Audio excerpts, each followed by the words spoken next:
Attaining a deep inner peace in the being is a process that can begin wherever an individual currently is in their inner life.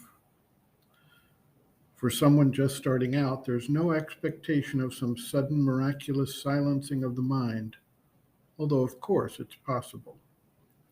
Rather, the initial attempts can be modest, providing a basis and foundation for further steps to follow.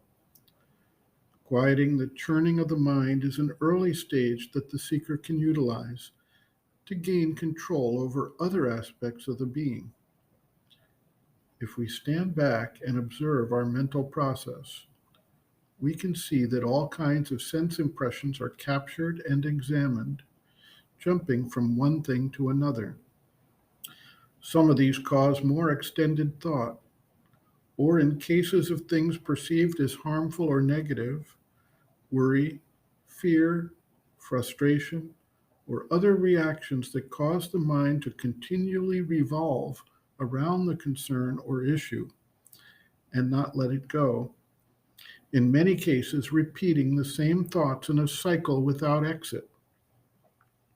Many times, the mind will wind up dwelling on some past circumstance, event, or experience, or else it will focus on some future imagination. Cultivating the standpoint of the witness, observing the action of the mind, is a first and important step. There are also a number of recommended methods to bring a measure of quiet to the mind, some of which are set forth by Swami Vivekananda in his lectures on Raja Yoga. He discusses at great length the way sense impressions, thoughts, and feelings disturb the quiet of the mind stuff.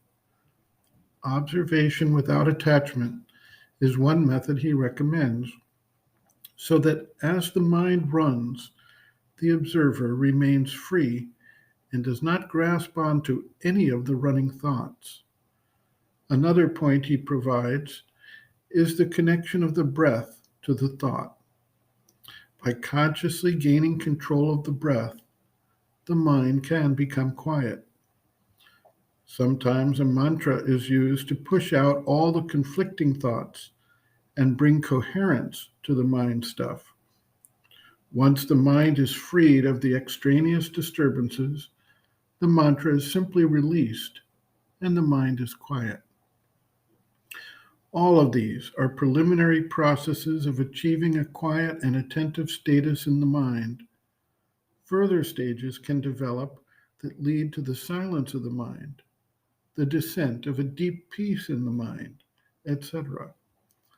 The first stage of the calm and quiet mind is an important milestone as one begins the yogic path, as it provides the foundation needed to take further steps and eventually gain mastery over not only the actions of the mind, but also the vital nature and its forms of disturbance.